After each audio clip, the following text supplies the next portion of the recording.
How many times have you shared a meme on Facebook or retweeted something on Twitter? If you're like most people on social media, too many times to count. But how often do you stop to consider whether what you're sharing is true?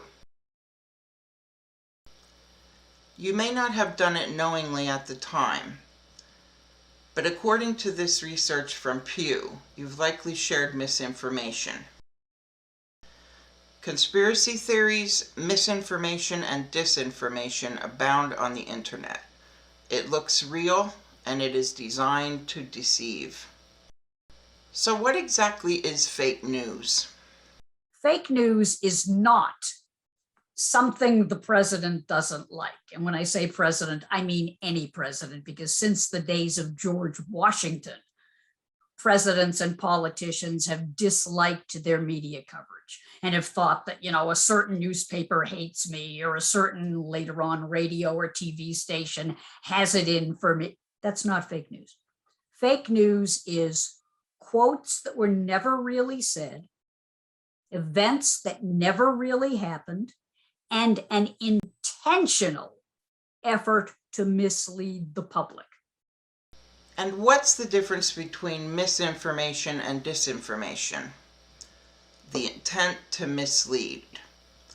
Misinformation is defined as any false information that is spread. But disinformation is when an individual or entity intentionally spreads misleading, biased, manipulated, or false information.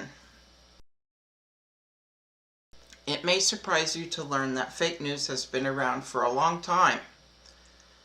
In the 19th and early 20th century, it was called yellow journalism.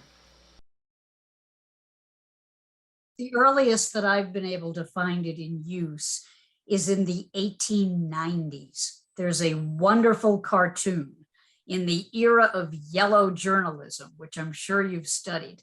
And in it, we see a newspaper publisher who some people believe was Joseph Pulitzer, but he's carrying papers and the caption is fake news. What he was trying to get at was yellow journalism.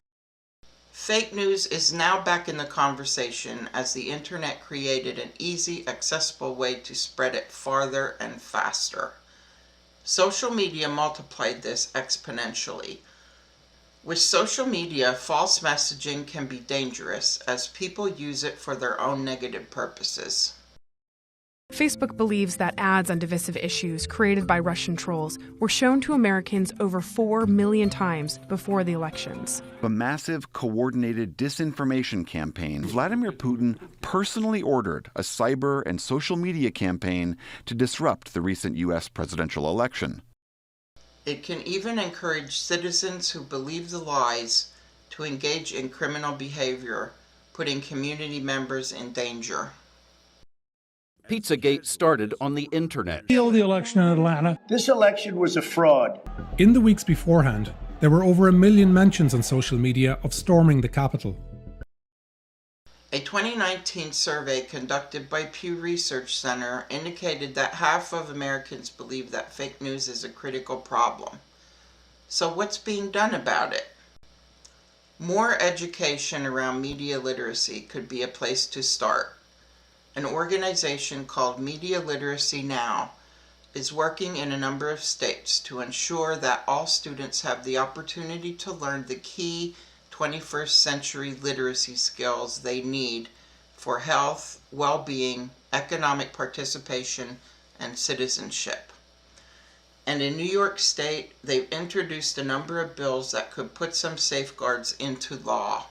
6142 is creating an advisory group. 6153 is providing professional development to librarians and teachers so that they can provide they can learn how to teach media literacy and then, best practices for the classroom.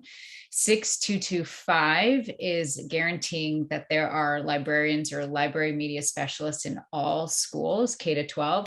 And then the last one, which was, we just got the number for, is 8225, and it's creating a set of media literacy standards for students in grades K to 12. Journalists can do something about it too. We do have responsibility as journalists to engage with the community around issues of media literacy.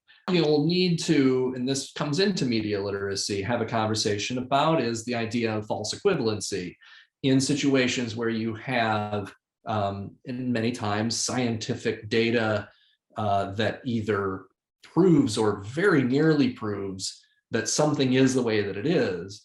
If you are putting on a screen one person who says, yes, this is the way that it is, and another person that says, no, this is the way that it is, you don't see maybe the millions of people and the information, the data, and the support that's standing behind this person and the empty room behind this person. What you're seeing then as a viewer is, oh, this is a very even debate. And we can do our part as citizens too. The first step is to be skeptical. Ask yourself, who is telling me this? Why are they telling me? Who is funding them? Second, recognize our own biases. Be very careful of something called confirmation bias. Confirmation bias, of course, refers to when something reinforces what you already believe. Third, recognize the difference between commentary and journalism. There's an awful lot of people who really do believe that commentators are journalists. They are not. They do not go out and gather the news. They do not go out and fact check.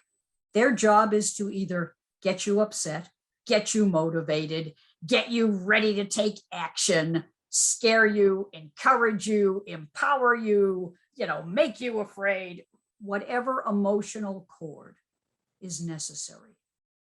Use sites like Media Bias Fact Check to learn about a source's credibility. Go to sites like PolitiFact and factcheck.org to find out if information is true or false. And the most important thing to remember before sharing any new info, do your due diligence. Use the above steps to check it out yourself first. If your mother says she loves you, check it out.